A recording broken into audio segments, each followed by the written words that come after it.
The KO2 is the best odd time signature Groovebox I've ever used, and we're going to get into it as soon as I shout out today's patron, and that shout out goes to Barend. Thank you so very much for the support. Let's get started.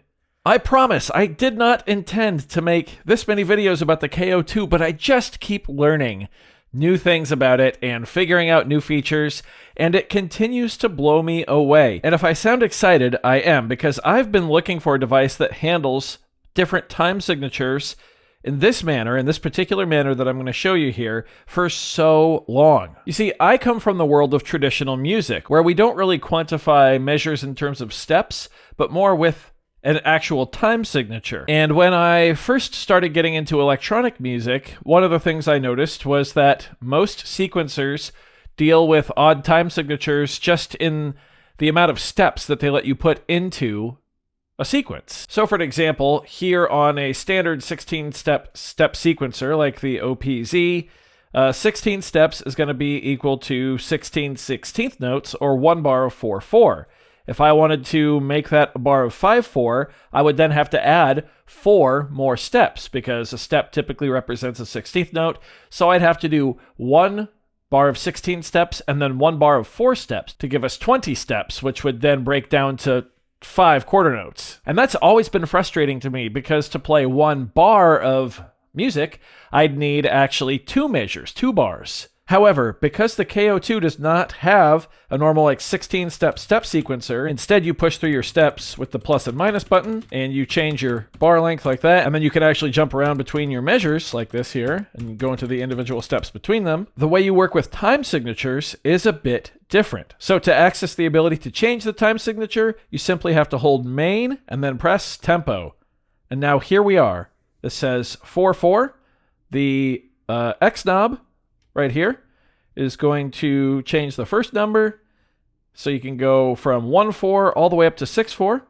And then the second knob here, the Y knob, is going to let you pick between half notes, quarter notes, or eighth notes, aka affecting the second number. So let's say we want to make a pattern in 7/8. Well, we set that to 8, set that first number to 7. There we go.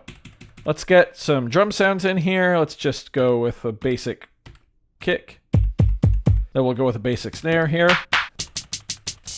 Just for my own sake, I'm going to put those two in a mute group. And now we've got a little drum kit. So we're in 7/8 right now, right? So if I hit record and hit play, it's going to count me in 7, and then I'm going to record something in 7, just like that. Here we go. 1, 2, 3, 4, 5, 6, 7.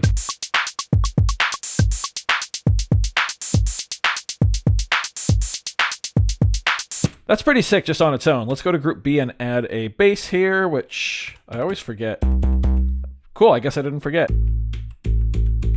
Sure, we'll go with that sound there. So let's record something in. And here's where I get super excited about this, because check it out. I hit record, and I can just change how many measures I want to record for, because each individual measure is in that odd meter of 7/8. I don't have to worry about adjusting steps. I don't need to be like, okay, if I want 4 measures of 7/8, that's going to be 14 out of 16 steps per measure, which means I need to have 56 steps for one sequence if we're working in increments of 16 steps. No, I can just say I want 4 bars, and we can record.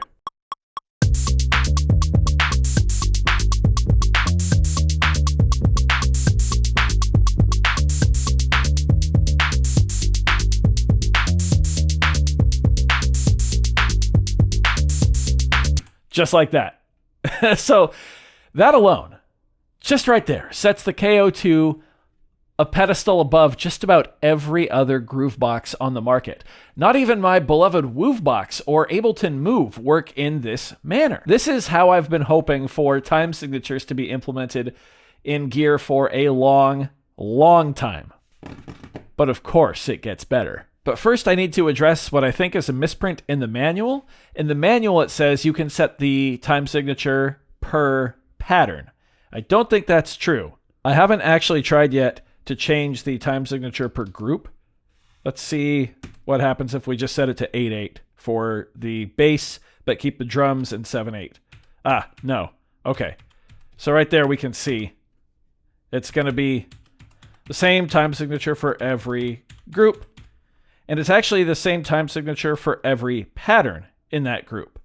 However, we're not actually locked to 7/8 for our song. If we were to, actually make this into a full piece of music, each scene can have its own time signature. So right now we're on scene 8. Let's commit this.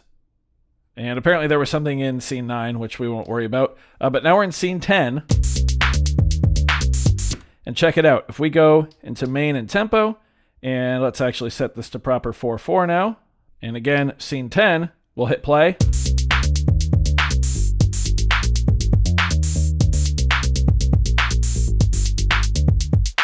We're in 4/4. Now it's kind of weird because it's actually playing that bass part in 7.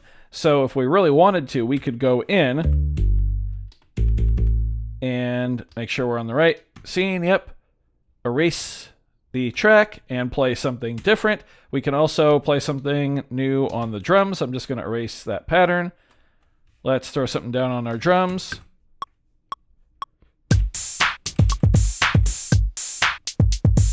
Okay, go to the bass. Keys. We'll still go for 4 bars with the bass.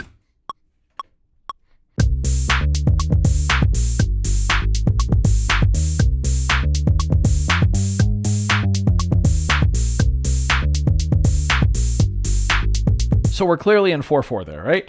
2, 3, 4, 1, 2, 3, 4. But if we go back to scene 8, and we start this one over, 1, 2, 3, 4, 5, 6, 7, 1, 2, 3, 4, 5, 6, 7. It's so good. It's so good. Oh man, this thing is so sick. Also, I'm filming this on Tuesday, and Teenage Engineering just announced that from now on, the KO2 is going to have 128 megabytes of RAM. So I definitely want to get my hands on one of those because I'm already almost out of memory on here. Yeah, this is so freaking cool, though. Let's go to song mode, though. We're going to go main and enter to get the song mode. Scene 8. Yeah, and then we'll do it again with scene 8. And then we'll add a new section. And we'll go scene 10. And then another new section in scene 10. And then back to scene 8. Twice more. Yeah. Okay, when I start this song, we're going to have 2 song sections in 7/8. Then it should shift to 4/4. Then back to 7/8. Okay? Let's make sure this works. I haven't actually tried this yet in song mode. So here we go. 1, 2, 3, 4, 5, 6, 7. 1, 2, 3, 4, 5, 6, 7. 1, 2, 3, 4, 5, 6, 7. 1, 2, 3, 4, 5, 6, 7. Again. 5, 6, 7. 1, 2, 3, 4, 5, 6, 7. 1, 2, 3, 4, 5, 6, 7. 1, 2, 3, 4, 5, 6, 7. 1, 2, 3, 4, 1, 2. Oh my God. That's so freaking good. One more measure. Here we go, back to 7.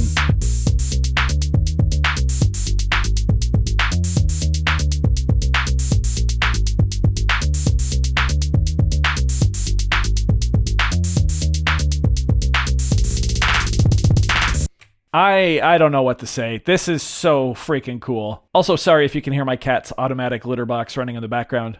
Apologize for that. I'm floored by this thing. This is incredible.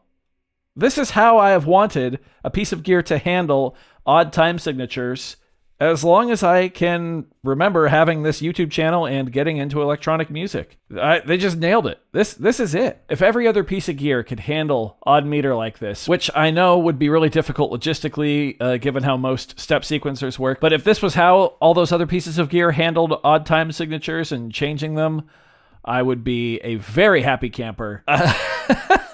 I was not expecting the KO2 to win me over like this. This is crazy. I don't really know what to say here at the end, other than thanks Teenage Engineering, I guess. I thought you all had lost the plot when you put out the OP1 field and the OPXY and the like $1,200 recorder and the it's like a $1,500 desk. Like, I thought it was over, and then y'all brought this out. This is just incredible. I guess that's going to do it for this one. If you found this video informative or at least entertaining, Be sure to leave a like on it. If not, you can always leave a dislike. That's okay too. Doesn't hurt my feelings, just makes me try that much harder next time. Either way, be sure to hit that subscribe button, ring that notification bell. Thank you all so very much for being here. Thanks for watching. We'll see you next time. Bye.